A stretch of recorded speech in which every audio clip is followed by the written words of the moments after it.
ایک شخص کی حضرت خضر علیہ السلام سے ملاقات ہو گئی اور اس شخص نے حضرت خضر علیہ السلام سے کہا کہ حضرت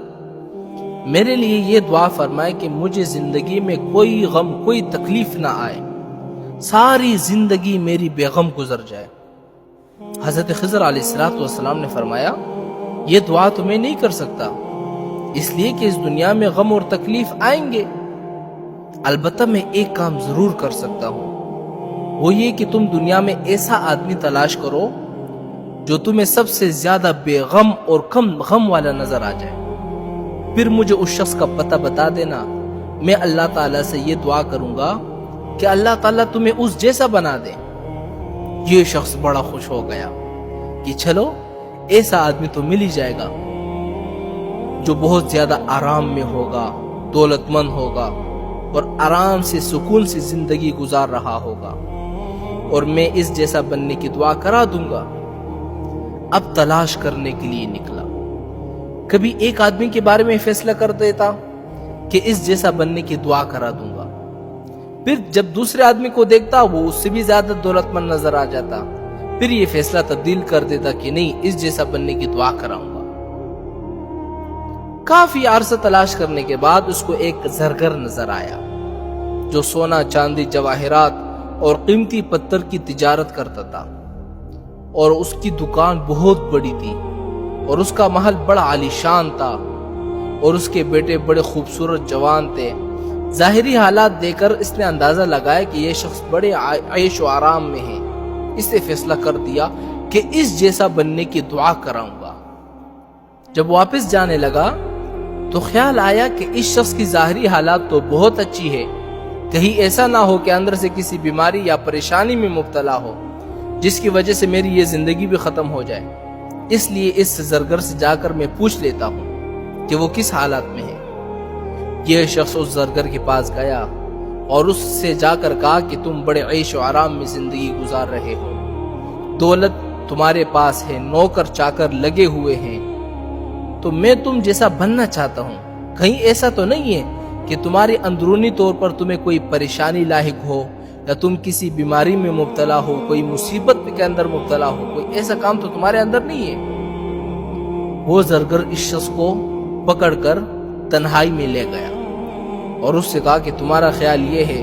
کہ میں بڑے عیش و آرام میں ہوں، بڑا دولت مند ہوں،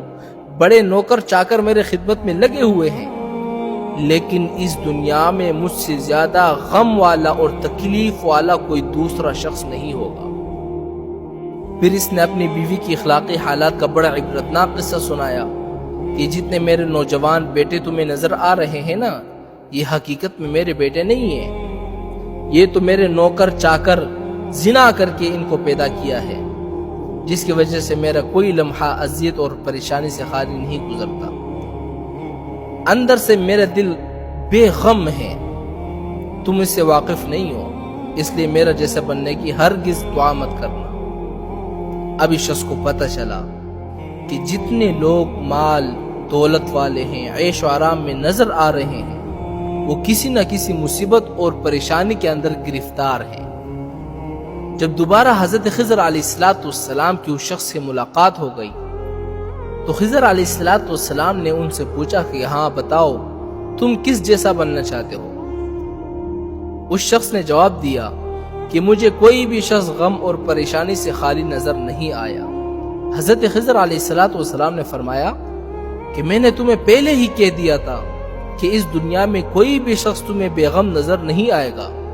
البتہ میں تمہارے لیے یہ دعا کرتا ہوں کہ اللہ تعالیٰ تمہیں عافیت کی زندگی عطا فرمائے۔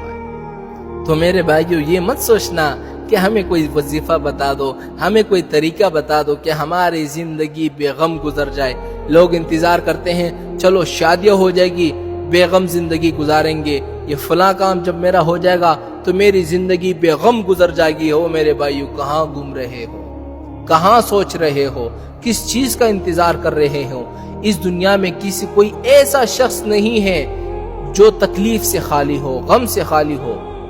کسی کو کم تکلیف ہے، کسی کو زیادہ تکلیف ہے، کسی کو کوئی تکلیف ہے، کسی کو کسی اور قسم کی تکلیف ہے۔ اللہ تعالیٰ نے اس کائنات کا نظام ہی ایسا بنا دیا ہے